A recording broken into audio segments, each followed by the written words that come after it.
Why is Capitalism so unpopular? By Carden, read by Floyd Lilly. Henry Hazlitt once said that good ideas have to be relearned every generation.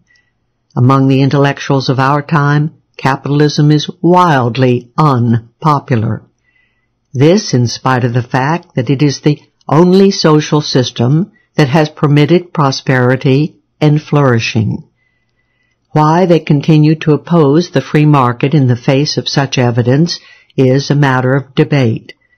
Some have argued that intellectuals dislike capitalism because they feel it doesn't offer them just rewards for their labors.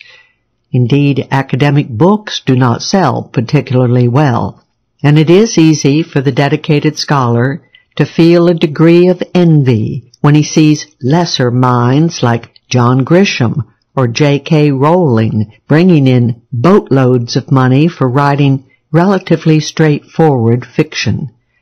And that is to say nothing of professional athletes or those most foul of professional villains, corporate CEOs. I think there may be a more straightforward explanation that plays a role in their dismissal of capitalism.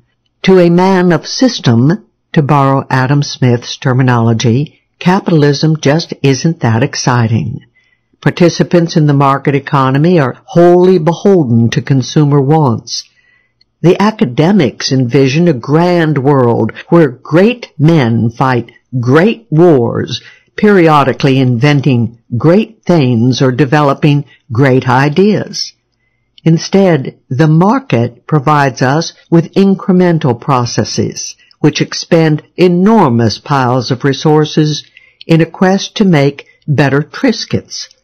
It's hardly the stuff of high drama, to say nothing of great history.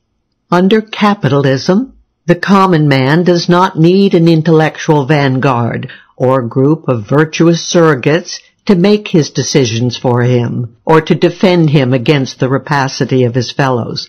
He can do just fine without our help, thank you very much, and would be obliged if we would go back to our ivory towers and leave him alone.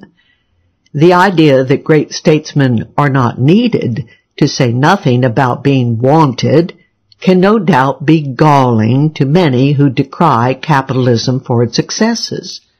For the people who derive their self-worth from being paternalistic, this is a sorry state of affairs indeed. According to the do-gooders, whom Adam Smith called men of system, the average person is like a piece on a chessboard to be arranged at the whim of a super-virtuous planner. The planner, who ignores the fact that each of the pieces has, as Smith put it, its own principles of motion, does his best to orchestrate a game according to his own rules.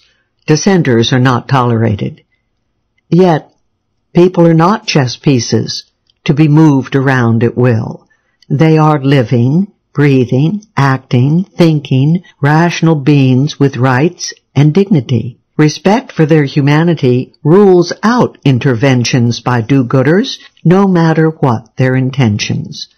The result of denying people their fundamental freedoms can be terrible, as the horrors of humanity's 20th century experiments with collectivism have shown.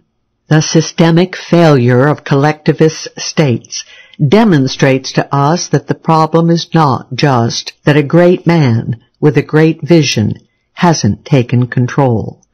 There is, in fact, a fundamental knowledge problem at stake. Here is Smith again.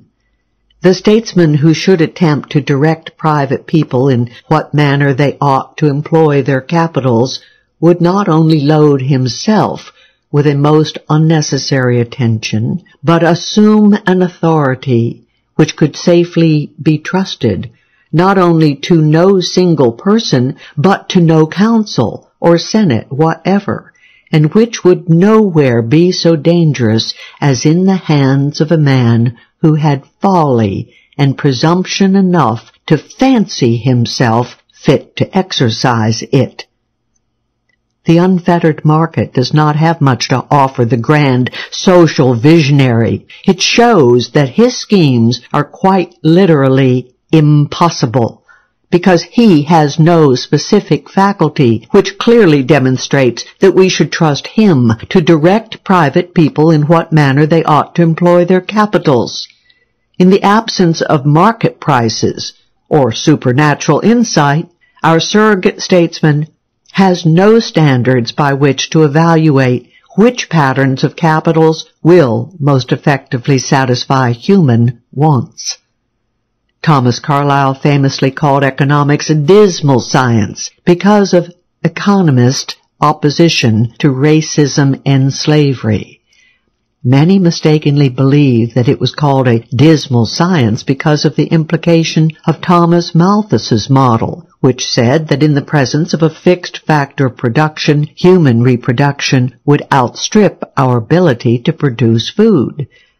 I submit that still others view economics as a dismal science because it gives the lie to the grand schemes of the men of system. Those who plan grand schemes are wrong when they assume that, in the absence of such plans, chaos, disorder, and misery must set in. I agree with Walter Block, who often argues that the order produced by the unfettered market economy is indeed a thing of beauty.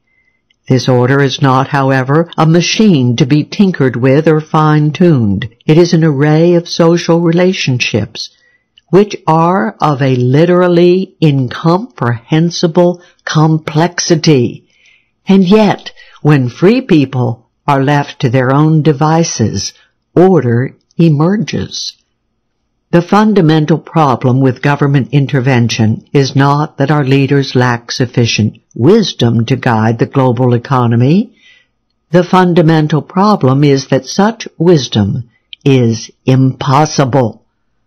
The science of human action has very clear implications about what can, in fact, be known, and it therefore places very sharp limits on the potential wisdom of the man of system.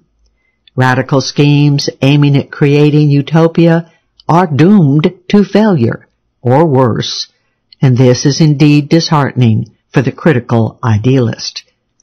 Yes, some might look down upon capitalism because it is, at its heart, about the search for a better, cheaper Triscuit, rather than nobler things. But it delivers the goods, and it does so in abundance. Interventionist alternatives do not.